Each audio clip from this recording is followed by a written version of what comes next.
Pancasila. Mungkin kita semua hafal ya, 5 sila yang jadi dasar negara Indonesia. Tapi, pernah kepikiran nggak sih? Ini tuh bukan cuma sekedar daftar buat dihafalin di sekolah. Ini tuh sebuah kisah epik. Cerita tentang kompromi, visi-visi besar, dan gimana sebuah bangsa lahir dari perdebatan yang, sengit banget. Kalau kita lihat sekarang, 5 sila ini kan kelihatannya ya jelas banget, wajar gitu. Tapi, percaya deh, cerita di baliknya itu sama sekali nggak sesederhana itu. Ini tuh hasil dari perdebatan yang panas, visi yang saling tabrakan, dan ada keputusan-keputusan dramatis banget yang diambil di menit-menit terakhir. Yuk, kita bongkar ceritanya bareng-bareng. Oke, sebelum kita menyelam lebih dalam ke drama pembuatannya, kita segarkan ingatan dulu ya. Apa aja sih 5 pilar yang menopang Indonesia sampai hari ini? Pertama, tentu saja ketuhanan yang Maha Esa. Lambangnya bintang emas. Ini jadi pengakuan bahwa bangsa ini berjalan di bawah sebuah cahaya spiritual, sebuah kepercayaan kepada Tuhan yang Maha Esa. Yang kedua, dengan simbol rantai. Ini tuh pengingat yang kuat banget bahwa kita semua ini terhubung, nggak bisa dipisahkan, layaknya mata rantai yang kokoh dalam satu ikatan kemanusiaan yang adil dan beradab. Lanjut yang ketiga, pohon beringin. Ini analogi yang pas banget. Seperti pohon beringin yang akarnya menancap kuat dan cabangnya rindang, sila ini jadi naungan buat semua keragaman suku, budaya, dan bahasa di Indonesia. Kita semua berteduh di bawah pohon yang sama. Keempat, kepala banteng. Kenapa bantengnya? Soalnya banteng itu hewan sosial yang suka banget kumpul dan ambil keputusan bareng-bareng. Nah, ini dengan cerdasnya menggambarkan budaya musyawarah mufakat yang jadi DNA demokrasinya kita.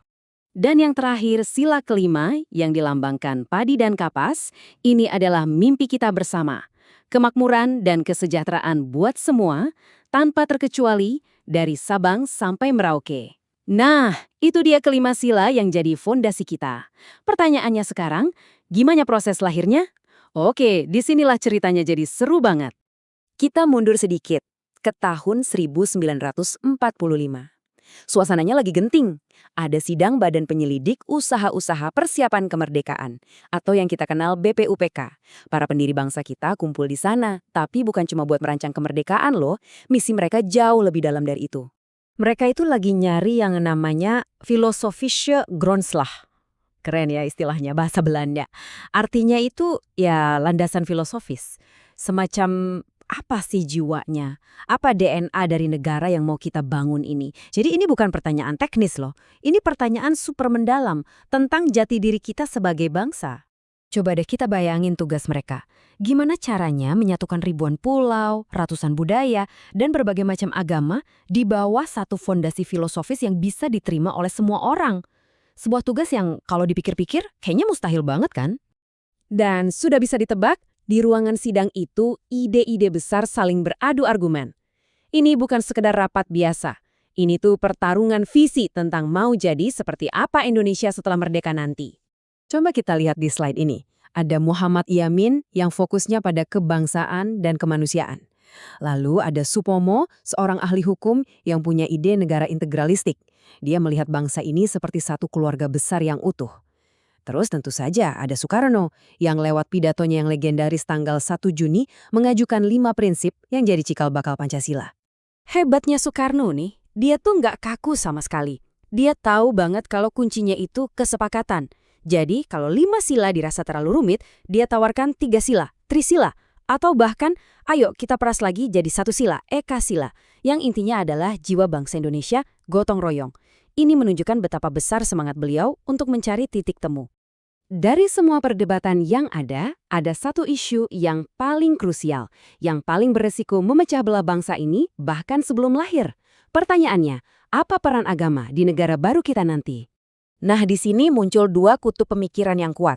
Di satu sisi, ada kelompok kebangsaan dengan tokoh-tokoh seperti Soekarno dan Hatta yang ingin negara ini menaungi semua agama tanpa memihak satupun. Di sisi lain, ada kelompok Islam yang berargumen kalau sebagai negara dengan mayoritas Muslim, ya wajar kalau Islam jadi dasarnya. Dua-duanya punya argumen yang kuat, dan nasib Indonesia ada di tengah-tengahnya. Nah, disinilah momen jeniusnya muncul. Daripada buntu, mereka melakukan sesuatu yang sangat Indonesiawi, membentuk tim kecil. Panitia 9 pun dibentuk, diisi perwakilan dari kedua kubu dengan satu misi yang hampir mustahil, cari jalan tengah. Panitia 9 ini akhirnya berhasil merumuskan sebuah kompromi yang kemudian kita kenal sebagai Piagam Jakarta. Wah, masalah selesai dong. Ternyata belum. Justru, momen paling gentingnya terjadi sehari setelah proklamasi kemerdekaan. Ini dia nih kalimat kompromi yang mereka hasilkan untuk sila pertama. Kalimat ini, yang dikenal sebagai 7 kata, kelihatannya seperti jembatan yang berhasil menyatukan kedua kubu. Tapi, jembatan itu ternyata masih goyang. Jadi tanggal 18 Agustus 1945, konstitusi kita akan disahkan. Tiba-tiba datang kabar penting dari para pemimpin di Indonesia bagian timur. Mereka merasa 7 kata tadi tuh eksklusif dan gak mewakili mereka. Ancamannya serius banget. Kalau kalimat itu nggak diubah, mereka lebih baik berada di luar negara Indonesia. Coba bayangkan, negara yang baru berumur 1 hari sudah diambang perpecahan. Dan disinilah momen yang luar biasa itu terjadi. Di sini, kebesaran jiwa para pendiri bangsa kita benar-benar diuji. Lewat sebuah musyawarah yang singkat, tapi wow, sangat menentukan. Para tokoh Islam dengan legawa, dengan ikhlas, setuju untuk menghapus 7 kata itu. Mereka menggantinya dengan kalimat yang bisa merangkul semua orang, ketuhanan yang Maha Esa. Ini bukan cuma ganti kata, teman-teman. Ini adalah kemenangan persatuan nasional di atas kepentingan kelompok manapun. Momen yang luar biasa. Kisah tadi menunjukkan kalau Pancasila itu bukan sekedar 5 poin di atas kertas, tapi prosesnya, semangat kompromi, pengorbanan demi persatuan, itulah jiwa Pancasila yang sebenarnya. Pertanyaannya, bagaimana kita menghidupinya sehari-hari? Jadi, setiap sila itu ada wujud nyatanya dalam hidup kita. Sila pertama itu bukan cuma soal percaya pada Tuhan, tapi juga bagaimana kita menghormati keyakinan tetangga kita. Sila kedua, sederhana banget, misalnya menolong teman yang lagi susah. Sila ketiga, itu adalah rasa bangga saat kita nonton tari saman walaupun kita orang Jawa. Dan sila keempat, itu terjadi saat kita bisa berdebat sengit di rapat, tapi begitu keputusan diambil, kita semua jalankan bareng-bareng. Jadi, inilah inti dari semua ini. Pancasila itu adalah bukti dari sebuah pilihan yang sangat sadar. Pilihan para pendiri bangsa kita untuk menempatkan kita di atas saya atau kelompokku. Ini adalah kisah tentang bagaimana sebuah bangsa yang luar biasa beragam memutuskan bahwa kebersamaan mereka itu jauh lebih berharga daripada perbedaan-perbedaan mereka. Dan ini pada akhirnya meninggalkan kita dengan sebuah pertanyaan yang relevan banget buat zaman sekarang. Coba deh kita pikirin, di tengah dunia yang kayaknya makin terbelah oleh perbedaan, apa sih pelajaran yang bisa kita ambil dari sebuah bangsa yang lahir bukan karena semua orang sepakat 100%, tapi justru karena kearifan yang luar biasa untuk mau berkompromi?